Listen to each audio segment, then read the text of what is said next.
So today we went to a volleyball game, a high school volleyball game, and before it started, obviously there's the national anthem, and everybody takes off their hats. The entire place stands up. The place was packed, and we had our 2-year-old Amelia, and we had Luke, and everyone's quiet doing the national anthem, and Amelia stops to look around why no one's dancing. She goes, "Why no one moving?" And I just started laughing a little bit, and then the music started playing. Dun dun dun dun dun dun, and she started moving her hands into a circle and started swinging back and forth. She was dancing to the national anthem, and I was supposed to be looking at the flag, and I could not take my eyes off of my daughter. And then I look over because I'm on the other side of the bleachers from Carrie, and Carrie's smiling and trying to hold it in while we're watching the national anthem, right? We're supposed to be standing there silent. And then, I don't know if you've noticed, but the national anthem kind of picks up right in the middle. You know, it starts to get a little more, the beat would drop, sort of, you know? And Amelia felt that and started jumping around like a bunny, shaking all the bleachers while nobody else is moving in the entire place. And Carrie looks at me and just goes, "Tell her to be quiet." She whispers at me, and I'm like, "She's a kid, and this is kind of funny and awesome." And I just allowed it to happen. Should I have? I don't know. But I did. And I'll never get that out of my head. And every time I hear the national anthem again, I'm going to want to, I don't know what that move is called. It's you make your fists and you move them around in circles. And it's the best. That was tonight.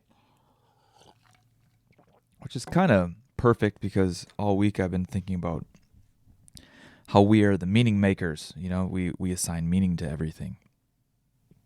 Which is weird, right? Like, I don't know if you've ever thought of that before. And our brains just kind of assign meaning. There was this summer, I had a family member. I don't know if he wants his name told, but he was talking about swear words and how fuck is a bad word and we shouldn't say it. There are other better words so you should just never say bad words. And I was like, I understand what you're saying, but like who made it a bad word, right? It's just sounds. It's sounds that we make with our mouth, like you know, they're just sounds. And until we have assigned the meaning to it, whatever the meaning is, that determines when enough people agree on that meaning, that's kind of what happens. So in our society, United States of America, I suppose, and it's probably some other societies, fuck is a bad word. Enough people have agreed that those sound waves coming out of our mouth that we have made with our vocal cords and our tongue, the air that comes out of our mouth, has made this a bad word.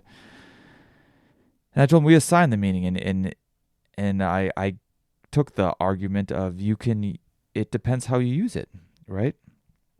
And like you can fuck ever be a good word? Can you say, "I really fucking love that person," or you're just adding a little bit of a hit, like an emphasis? And he's like, "Yes, I see what you're saying, Shawn, but it can be used other ways. Like you could use a different word than that." I'm like, "But then that word isn't bad, you know? Like it's bad because of association of all these other, like what we have deemed it to be, you know? Like so the meaning making, I've never really been on board with that. I've kind of seen through it. Like if we were in a different country and someone called me something in their language, but I don't know what it means, I wouldn't give a shit. I don't care.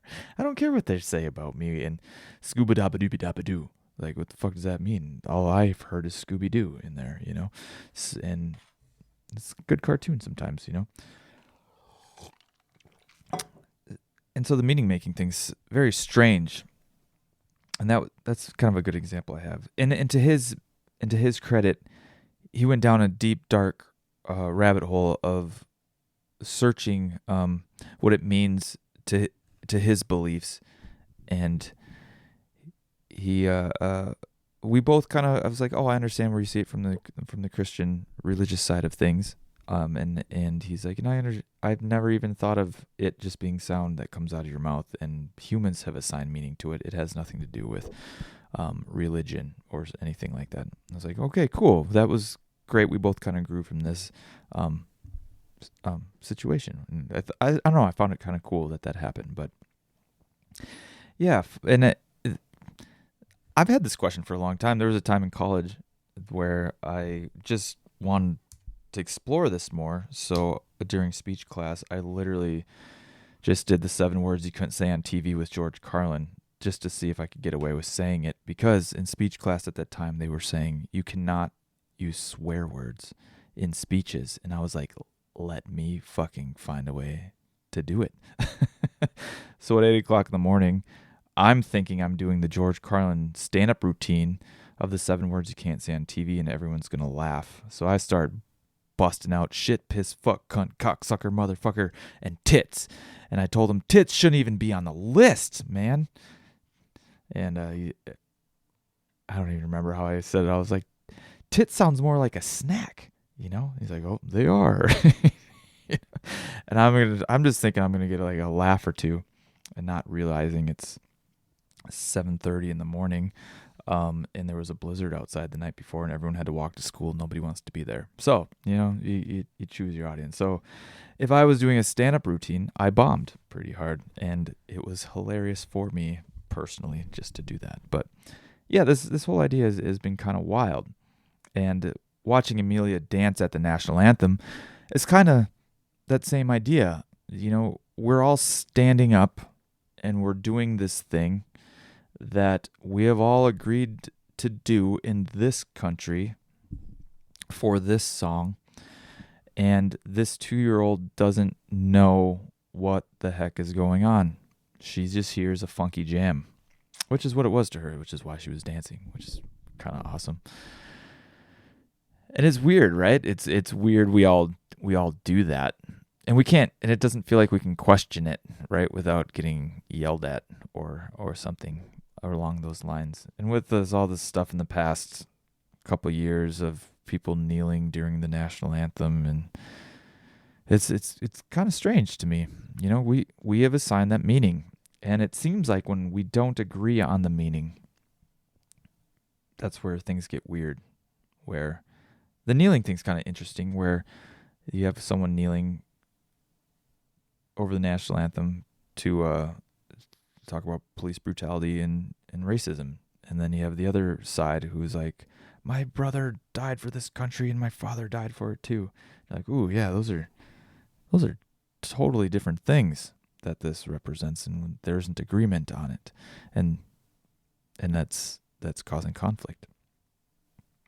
And so it's like this external conflict, right? So I'm sure there was people watching me not look at the flag today and watch my daughter dancing to the national anthem, and they were thinking, this disrespectful motherfucker. And I'm sitting there going, I'm going to allow this kid to just be a child, because one day society's going to dump all this stuff into her head where she does things she's supposed to do, and hopefully I can teach her to question it and see if that's what she wants to do. Not just with the national anthem, but everything. I just think it's important to question and use curiosity to go, why am I doing this? So these are all like external things, right? And I noticed that this happens internally quite a bit too. And meditating. Okay, so here's a weird one. So I would meditate for a while. There's a big stretch of time, over months, where I would sit in front of this window in our basement, and I would hear a car come by. We have a highway, like not a highway, but like we have a pretty busy road. We're up on a hill, and there's a road that comes through. And I would close my eyes, and I would hear the car, and there would be an image that pops up into my head of the car and the direction it's going. And for a stretch there, I didn't think anything of it. I was just like, okay, that's what's going on. And then one day, I don't know what created it, but I just went, Does the image that's popping up in my head match what's really happening outside? So I'd close my eyes, I'd hear something. I'd hear what sounded like a vehicle, right? And the picture in my head, for example, one time was like, oh, it's a blue car. And it's driving left to right. And I would peek. I would open my eyes to see if I was accurate. And it was a truck. And it was red. And I kind of laughed. I was like, my brain's filling in these gaps. And I'm accepting it as truth. I'm going to say this again. My brain is creating something out of the sounds that are coming into my head. And because these sounds have come into my head so many times, I know it's a car of some sort, some sort of big mechanical vehicle. The odds of it being that are very high. Up in the high 90%. But how do you pick the color? How do you pick the direction it's going? How do you pick who's driving it? And for whatever reason, your brain fills in the gap because it doesn't like an open loop. I've noticed that as well from meditating quite a bit. So I have I did this for a long time, and every time, except maybe once or twice over weeks, it was inaccurate. The image in my head did not match what was happening outside on that street. It's freaking weird, right? That's insane. And then it makes you go like this. If you are meditating, or if you're sitting here listening to this, I don't know how many people are actually listening to this. Like, when does my brain do this in other situations? And that's a mind fuck in itself. Like, someone talks to you, and maybe they just say something to you at work. I don't know. And you might, there's all these things called like mind reading. You might go, oh, they were thinking this about me, and that's why they did what they did. And you're like, well, how accurate is any of that? Did my brain just create that out of nowhere? And then you go, why did it create that out of nowhere? Or I've been doing this with Carrie sometimes too. She comes home, and then, she immediately wants to go to bed. I'm like, fucking, what the fuck did I do? Can't even just, why don't you just talk to me? Did I fuck up? Did I not do the dishes? Did I not do this? Did I not do this? Did I do this? And then when we finally talk about it, the next day after she sleeps, she was like, I just felt so sick after work today. I just had to go to sleep, and I just needed to somehow get my energy back. I'm like, okay, so my brain created these scenarios that aren't real at all, and I accepted them as truth and wanted to go. And I just created more stress and worry for myself. It's fucking weird how that happens. I assign meaning to that behavior, to her being tired, as something that was wrong with me. That's weird how we do that, right? Like, my brain just created that. And then if you meditate even more and you think about that stuff and you explore it and where it really comes from, you notice that a lot of it comes from your past conditioning, right? So like with the vehicle example, you hear vehicle a lot, and you start to go, that's what it is. It's a vehicle. And if somebody's maybe been mad at you in the past a lot, or not mad at you, someone's ignored you a bunch in the past, and you might associate that happening as that's what's happening again, instead of exploring what's really happening and having a conversation with maybe that person or that person at work. Maybe that email they sent you wasn't as bad as you thought. Maybe they just were in a hurry. And it's weird. It's weird when you sit down and try and look at past conditioning and how that is like a record in your brain. And when a situation happens, someone goes, play that fucking record right now. Or not somebody, it's like something in your brain goes, play that record right now, play it. And you are just sitting there going, reacting to it. You're listening to this track, whether you're aware of it or not, And if you are aware of it, Like I feel like I am right now a little bit. Like what if you're aware of it like I was when I was sitting there meditating, you can peek a little bit and check your answers. Is this really what's happening right now? Or is my brain just doing this? Is my brain just creating this situation? And that's what's weird, right? Our brains are weird. And this is why meditation's been so powerful for me, because it's allowed me to kind of go, what is my brain doing and how is it assigning meaning to this? And is the meaning it's assigning to this accurate based on this current moment? I don't know if I'm losing anybody with this. I just find this very important. Because I'm like, I wonder what part is me and what part is just my conditioning coming out all the time, these records. And some will argue those records are you. It's your past. It's these events that have happened, right? But I haven't found that to be necessarily true when it comes to when I do sit down and meditate and explore this and go, well, what's really going on? There's a book called what's it called? Oh man, I can't even remember. Shoot. It's too tired. I'm just too tired right now. But it'll come to me as I start talking about this more. But he had a quote in there that goes, "You are not the voice inside of your head. You are what watches it. You are what listens to it. So you are not the voice inside of your head. You are what watches it." And that was kind of weird for me. Because I was like, yeah, there's a voice always talking in my head. And how are you going to make it be quiet? And can you make it be quiet? And do you want it to be quiet? And the book is called The Surrender Experiment. I told you it would come back to me. The Surrender Experiment. It's really good. But so I've meditated on that, right? I was like, okay, I am going to just try and guess what the voice says next. And when you try and wait for the voice to say something, it doesn't talk. It's weird. It's like the part of you that, I don't know how to describe it. It's like the part of you that makes the voice talk when you're trying to listen for it, like waiting for it to speak first. It's like a paradox.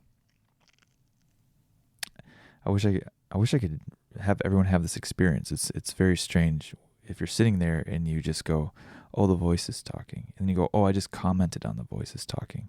Then you go, I'm just going to not say anything. And then you just go, I got to stop narrating myself. And then when you stop narrating and you just watch, you're just sitting in like this awareness, like this waiting space. Things will pop up. Like there's images that pop up. And then if an image pops up, that voice will start talking again. And you go, oh, there. You can just look at it. You can't comment on it because then that's more voice, right? You just see it. And it can start to go away after a while. But it always wants to talk. It's kind of wild. So that's a meditation I do sometimes. I do the car one, which is it's nuts. And you can do it anywhere. You can do it in public and people can walk past you. You can do it and feel like there's a wind blowing and you can hear it. There's all sorts of stuff. I do the voice one too, where I'm like, I'm just going to wait to see what the voice says next. And it gets kind of strange. Weird things can start happening. It gets weird. I don't know. But yeah, I guess I've realized more and more that I'm not that voice, but it's easy to forget that. It's easy to forget that we're not our conditioning for me, and it's easy to forget that our brains are just filling in the gaps constantly. And that gets really hard, especially if the records were written by some not so pleasant things in our past, right? Or my past. Or your past. I don't know. Again, I don't know who watches or listens to these things. I think the important part is to stop and just pay attention to what's going on up there. You know? And because maybe you want to dance at the national anthem, you know? It's a fucking jam. We attach meaning to all these things. And it's very strange. I'll keep saying it again. The way our brains work is very strange, and I find it very strange that I don't find a lot of people who pay attention to that or look into it at all, you know? And I think that's weird to think that most people don't even stop to think about how we work or what our brains are there for. That our brains are it's more like a tool, and we can use the tool, but what part of us is using the tool, you know? Like that's been the kicker I've been trying to figure out forever, because I think there's some really cool answers there, where if you can get to, I am not the voice or the thoughts inside my head, I am what watches it. You can kind of go, okay, so how do I tap into that thing more and give that, whatever that is? Because when I do think, this is getting weird, so I apologize if you don't like this, or if this isn't working. But if you really tap into that and you explore that, you start to go, that thing has felt that essence, I don't know what to call it, whatever that is. Some people could maybe call it a soul. That has felt the same since I was a kid. When you go, that's me, that doesn't feel like it's aging. It feels the same the whole entire time. And I feel like it's the same when you talk to like an older person who goes, yeah, I look in the mirror and I don't recognize this face. I still feel like I'm this young kid. And he's still in there. Just his body just feels old, and my back hurts and my knees hurt. And I think, yeah, that's probably that essence piece, right? That part that can feel, that child, that's like that kid in you never goes away. I think I'm saying this is because when I look at my kids, I don't want to be one of those people who writes shitty records for them that just plays in their heads. I don't want to give them crappy conditioning. And it's really hard to think that if you don't pay attention to your own, it will be really easy to pass that on to them. So that can hurt a lot. It makes, I don't know, it just makes me wonder, like, when can you help a kid start looking into that? When's too early and when's too late, I suppose. And I don't know. Or is it even important? Or does it just feel like it's important for me? It's weird. I keep saying it's weird a lot because every time I do meditate or explore how our brains work and these cognitive biases and things, it goes, yeah, it's all there for survival essentially. It's all there for survival essentially, but it's weird. We're not aware of it. And when we are aware of it, it does take a lot more energy. I will say that. So I do understand that too. But I don't know. I'd like it to be more front and center. Maybe the last thing, maybe I'll end on this. Again, meaning making, but Carrie and I went on like our first date since our son's been born back in May, and it is almost October.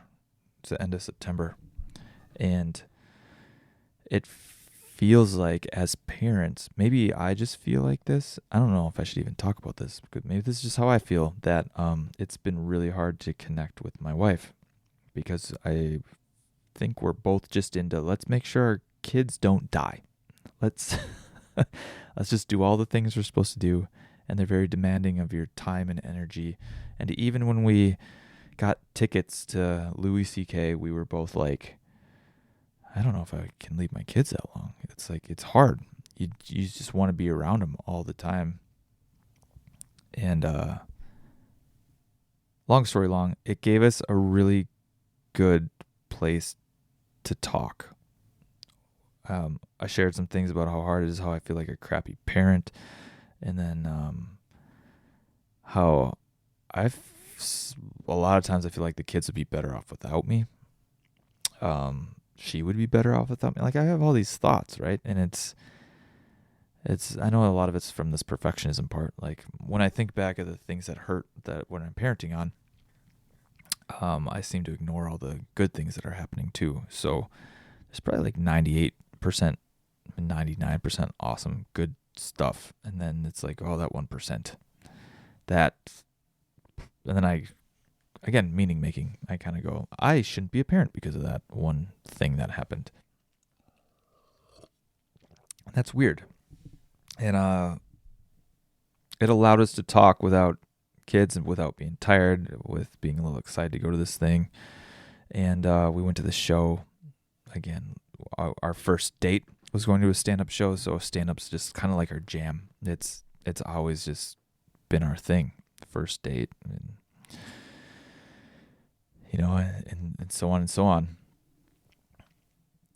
And Louis talked about a lot of the stuff we were talking about, how hard it is to be kids. He said he had some friends that became kids, and their parents or his friends would come to them as parents, and they had kids later in life. And he goes, God, there's just so much crying and crying and crying and crying and more crying.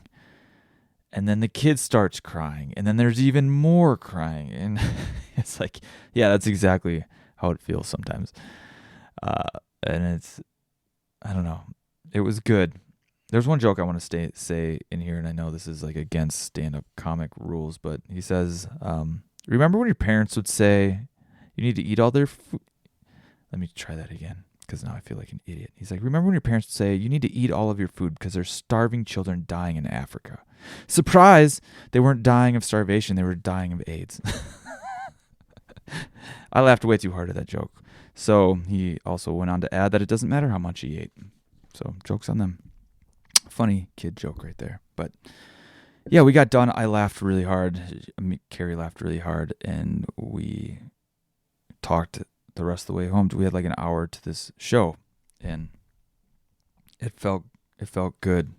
It felt guilty to take some time for ourselves, even though it was only 5 hours. We left at 5 and we got home at like 10:30, 5.5 hours. But we felt refreshed. We felt super refreshed, and we felt like we were happy to be home. And I don't know. It's maybe it's just a warning. Not even a warning. Maybe it's just like a reminder that it's okay to fill up your own bucket. And it's hard, but even though it's hard to do that. And kind of like all that stuff I was talking about earlier, like, why is it hard to do that? Like, what rule, what was put into my head at an early age where I can't do that? Or what was put into my head at just younger version of me? Maybe it wasn't at an early age that I can't put myself first. Like that record's being played, right? That record's being played in the same way the national anthem was being played, and everyone stands up and put their hand on their heart and takes their hats off and stares at a flag. And I know it's a sign of respect, but Amelia didn't have that. She doesn't have that yet. And so she wasn't disrespecting the flag. That meaning hasn't been made for her yet. So yeah, maybe I just need to meditate on this more. But yeah, this is where I am this week. It's been a week again, but yeah, thanks for listening to my rambling, you guys. I appreciate the people who do listen to these. It's not a ton, but the people who do, it feels very quality, and it's fun having these conversations with people who reach out to me afterwards, and they give me their 2 cents. And I don't know if they're helping anybody, except for the fact that sometimes they're like, oh, you're saying the stuff I wish I could say, or I thought I was the only one. And so if that's that, maybe use this as permission to say whatever you want to say. There's probably other people who need to hear it too. So, all right. I love you guys. Life's meant to be experienced, and curiosity will get you there. Bye.